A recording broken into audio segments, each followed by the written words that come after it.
All right, welcome to the final part of this album breakdown series. Yes, sir. This has been a great journey. Uh, I've been loving these sessions so far. Yeah. And yeah, the album is called Learning to Live with Precious Time. It's my debut album. Thank you guys so much for listening to it. Thank you so much for streaming it and checking it on YouTube and all that good stuff. It really means a lot to me. And thank you for watching these breakdown videos. Adriano had a lot of fun recording these and going back and revisiting these cool memories about recording them and Totally. Yeah. the themes behind them and everything like that. And I hope you guys got a good kick out of it too. But yeah, that being said, this is the last part of the 5-part series of breaking down this album. Yeah. So in this video, we have song 9 and 10 on the record. And so number 9 is slowly making its way to my number 1 song in this record. Wow. I just have so much fun playing this, and I got to play it live in December of 2021. Yeah. And the response I got live is everyone loved it. Wow, really? Yeah, and I recently just formed a band to back up my solo project, and we've transformed the song even further. And so I cannot wait to play that version live. So that's kind of why I think it's fresh in my mind, and that's why I kind of like it's creeping towards being one of my favorites on the record. But yeah, track number 9 on the record is Take My Hand. Take my hand. Take My Hand. This is like sonically something about it just like worked. I think like the drums sound fantastic on the song. Like you performed it very well. I think like it was just like super fun, upbeat, quick, and then it's done. Yeah. I love this song. I love the song too, man. And like, this is another, we talked about this in the previous session, of like how some songs were like, not, I don't want to say the word dreadful, but just like it took a long time to come together. That's fine. That's just the way it works in the studio. Absolutely. But there are some songs that just work. Yeah. And this is another one of those songs on the record that just, it was so easy. Like it just came together so naturally, and it just is what it is. Yeah. Like I don't even think we changed that much from the demo, honestly. Like maybe a few parts here and there, but like honestly, like what you hear in the demo is pretty much what you hear in the recording. Mm-hmm. Like it was the solid idea, but what I brought to you at least, and you were like, this is a good song as it is. Beautiful. You know, we added a few things here and there in the recording, obviously, but like Jesse's drum parts are a bit different. Sure, yeah. But other than that, like it's true to what it is. Yeah. You know, like it's just a folk rock song. Short, sweet, like uplifting, like having a good old time. Yeah, and man. Then, just living life. So here's the funny thing about this song, guys. Here's the funny thing about this song, about how I just said it was so easy. It was not easy on my end. Yes.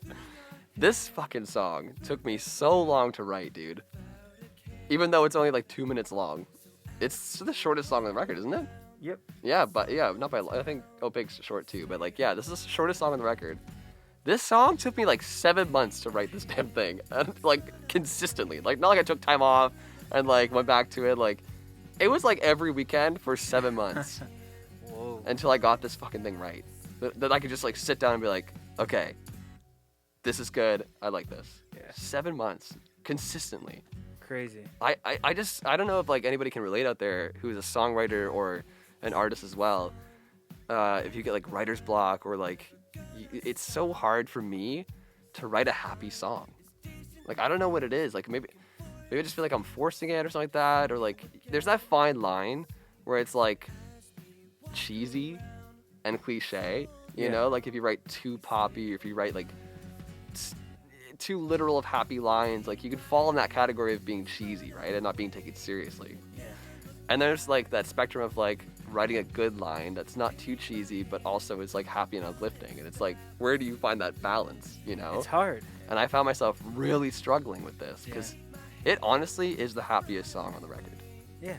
like by far. And like it makes me feel like I'm in a happy movie scene where we're like just walking down the street and like you're with friends and you're having a good time. Like it makes you feel good. It's a feel good song. Yeah, and that's what I was chasing. I was chasing that. I was so, I don't want to say tired, because I have a good joy, and it's very therapeutic for me to write the stuff that I write, you know? Like I don't want to say I write like super sad songs, but I write very personally, and like I went through a lot of dark moments in my life that I have to write about, right? Absolutely. I always try to keep a silver lining in my songs, so that they're not like overly depressing, obviously, because like who wants to listen to that? But I keep it real though at the same time. Like this is what it is. Like, but there's a silver lining, you know, like it's not all sad. But I really wanted to challenge myself with this song in particular, and like just see if I could write a fully happy song. You know, it's in a major key, which I never really write in, and yeah, it was a lot harder than I thought it was gonna be. But honestly, man, like it came out great, and I'm very happy to hear that you had a good response playing it live. Thanks, man. Yeah, no, it's relieving for me, because you know that song was very tough for me to write, and it's so like, I don't want to say left field, but it's like very different for me in terms of writing, like the way that I approach writing, right? So I was very unsure how it would go, you know, how people are gonna receive it, like how people are gonna take it, like the people that listen to me regularly, like they know my style, right? And this song is kind of like, whoa, you know, but it's still me though. Like I have that side to me. It's not easy for me to write that way. But I'm so happy that I was able to write this, and it captured the feeling that I wanted to. Yeah. And I think I owe a lot to you, Adriano, in the studio for really making that come across, and like really pushing me to make this as happy and uplifting and like fun as it could be. Yeah. You know, with the tones on guitar and the drums that Jesse and I worked on, and like the bass parts with Lena, and like the vocal melodies that you pushed me to do, and the harmonies. It's like every aspect of this process in the studio for this song was inching it forward to being exactly what it needed to be. Yeah. Which is that moment in the album where it's like, you know, I like it's like. completely agree. Yeah. You know, like. So yeah, I don't know. This is a big song for me on the record, as you can tell. I love it. I love it. It's just a fun song, man. Yeah. Is there any memories from the song that you remember about? Nothing more than you've hit the nail on the head. Cool. Yeah, it's a good one, man. I'm happy with how it turned out. I kind of, it's funny, man. I kind of go back and listen to it now and wish it was a bit longer. Yeah. You know, like. But it's cool because you get to like extend it live, right? Yeah, exactly. I can do a different version live, so it's totally cool. But I just laugh because like it's like 2 minutes long, and I'm like, I could have easily made another 30 seconds or something out of this. Total. Oh man, like, and I'm sure it's like a blast to play. Oh, it's great, man. Yeah. Yeah, it's just kind of like that fun, upbeat, like you want to dance, like, and like the song is basically about like, you know, I interpret it as kind of like it could be your lover, it could be your best friend, or it could be just somebody that you love being around. Yeah. You know, and like you meet them downtown or wherever, and you're just having a fun time. Yeah. Like you're just out experiencing things, and you don't want it to end. You know, like you ever have those moments where you're just out and you're having your best fucking time of your life, and you're like, I don't want to go home right now. I want to keep doing this fun stuff. Absolutely. And that's kind of like the whole course is like, take my hand, let's run away and never look back. Like it's just like, let's just go live this moment as long as we can. Yeah, that's kind of what it's about. Beautiful song. Yeah, man, take my hand. It's a good one. It's a good one, man. I like it. And that brings us to song number 10 on the record. And this song, the last song on the record. Beautiful. Thank you, man. Yeah, this is I knew when I wrote this that this was going to be the last song on the record. Yeah. It just has that last song on the record feel. Like, I don't know how else to describe it. You know, like when you're listening to a record and you hear the last song on the record, you're like, yeah, this is how this ends. Yeah. When I wrote this song, I think I wrote it in between the period of writing Days and Nights and Interludes, so it was relatively fresh. And when I finished writing it, I was like, this isn't a single. This isn't. I don't know what the purpose of the song was until I like sat down and listened to it, and I was like, no, this is how we end the album. Yeah. This is like an album closing track. This kind of like sums up everything that happens in the record and what's happening in my life currently. You know, and that's kind of the approach I took with it, and I think the lyrics really show that. And like you said, it's called Make Things Better. Track number 10. Streaming now on all platforms. All platforms. Yeah, exactly. The song's called Make Things Better, and it's the last song on the record. Go ahead, Adriano. You know, it was completely like resolving to all of the things we've talked about in the last 2 hours here. Yes. And you know, it like we didn't have the idea of the gang vocal until we were like mid-recording it. Absolutely, yeah. And I just remember, like, being like, Taylor, because like it just faded out, the way that the guitar fades out. Originally, yeah. And that's how the demo ended. Yep. And I was like, dude, we need to have like a choir here, or like. Man, I was so happy you said that idea. And Taylor was like a light bulb fucking blew in his head, and he like. Speaking of amazing and talented friends, like, it's just so, like, to me, it's so beautiful to have all these people that care so much about you, that a lot of them have helped you through a lot of the hurdles that you talked about earlier in the record. Yeah. And, like, you're just here surrounded and loved by all this support, and, like, sonically, it just, like, makes my heart happy. Oh, man. And, like what a way to end a record. Dude, and like Adriano said, that idea didn't come until like mid-recording. No. And like I said to you guys from the top, like, I already knew this was going to be the last song on the record. Like, that was the intent of this song, Yeah. right? So I had that notion, but you came to me with that idea of the choir, and I was like, this just took the song that I already knew was going to be the last record, or the last song on the record, and amplified it to the 10th degree. Yeah. I was like, you just made the song even more of the last song on the record. And, like, I just, like, as we've said before, I cannot imagine, like, the resolve of the record being any different. No, you really can't. Yeah. Like, after we got all the voices that we needed, and, like, we started mixing it and everything like that, and I heard the ending for the first time, I was like, I was in tears, honestly. Yeah. I cried a little bit. I was like, wow, this is beautiful. I can't think of, like you said, I can't think of a better way to end this record. Yeah. Like, everyone that touched this record is on the choir vocals.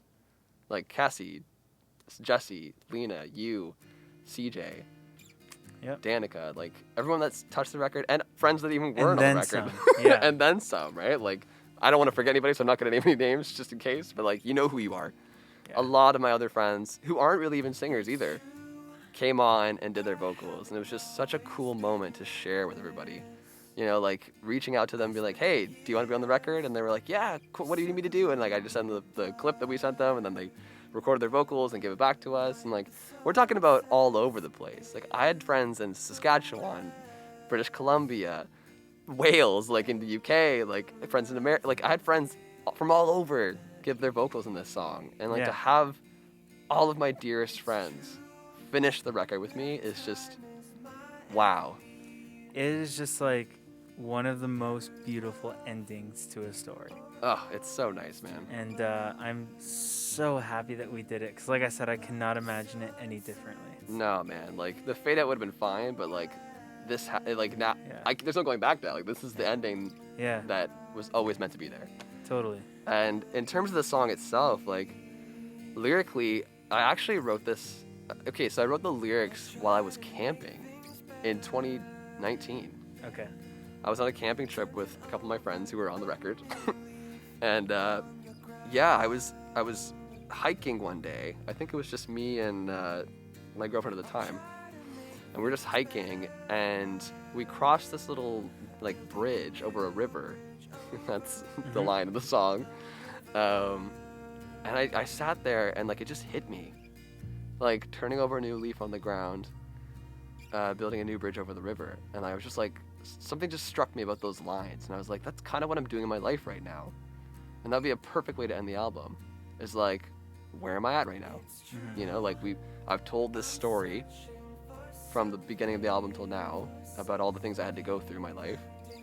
How do I want to end this record, and how do I want to say where I am right now? Like, how do I want to express as a person and as a being where I'm at emotionally and spiritually at the end of this journey, you know? And, like, I sat there on this bridge, and I was like, that's it. I'm turning over a new leaf on the ground. I'm building new bridges over rivers. And that's the chorus. I love it. Like, oh, just sonically, lyrically, like. And those chords, man. I have no idea what the hell they are.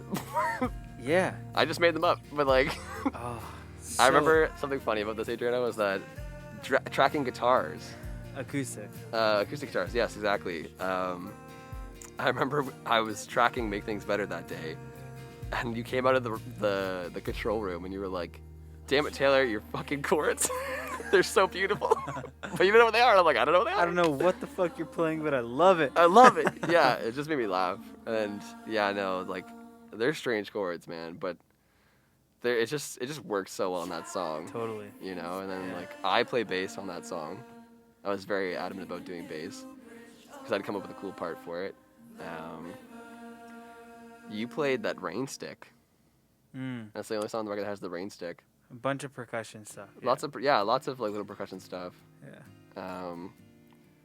There really isn't that much in this song, is there? It's pretty stripped back for the most part. I think that's actually a third song where there's a band kick in. Is there a band kick in?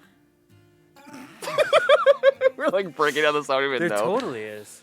Yeah, the song starts off super stripped back. Yeah. Like it builds up and then just like fades off with the choir. With the choir, yeah. And yeah. like so there are quite a few like really cool parts in there. Oh, you know what it is? It's that rolling drum. Yeah.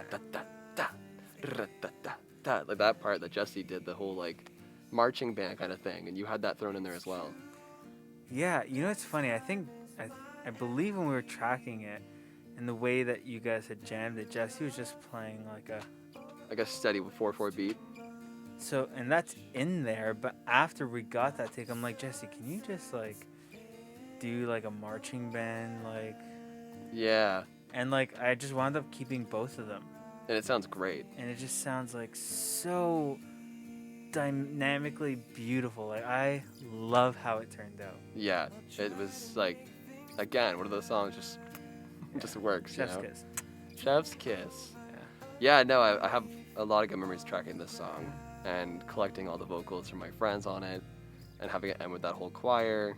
It's just awesome. a beautiful way to end this journey of a record, you know, and I just want to say before we end the video, like, thank you so much, Adriano, for coming along this crazy journey with me and helping me create my first full-length album and sharing these ideas and your time and your blood, sweat, and tears, and you know, just helping me turn this vision I had into a reality. It was my pleasure. Thanks, man.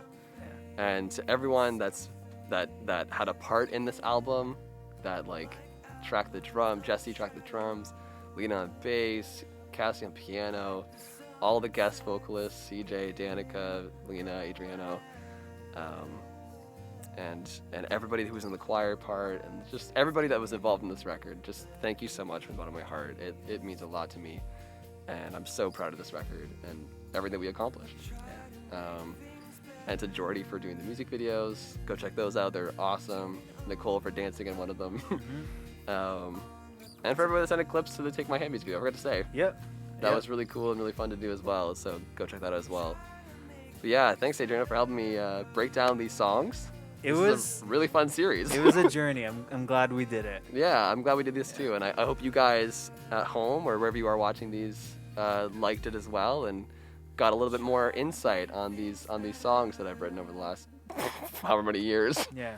And yeah, it's been a journey, dude. It's been a journey. This is like 2 years in the making for us, and I'm just so happy the album's out. Go stream the album. Check it out. It's called Learning to Live with Precious Time by Taylor Simpson. Go check it out on Spotify, Apple Music, wherever you listen to music. Yeah. You can check out my YouTube. Obviously, you're there right now watching these, so there's music videos there. Subscribe, all that stuff. Go check out Stone Roof Studios. That's Adriano. If you're an artist and you want to make your reality you want to turn your dream into a reality, turn around to a dream, go check out Stone Roof Studios on Instagram and wherever else that you're on. Yeah. Go check him out. He'll work with you. He's awesome. Absolutely. But yeah, thank you guys so Awesome. much for watching these series, and stay tuned for more goodness. Take care, guys. Bye, everybody. Thank you.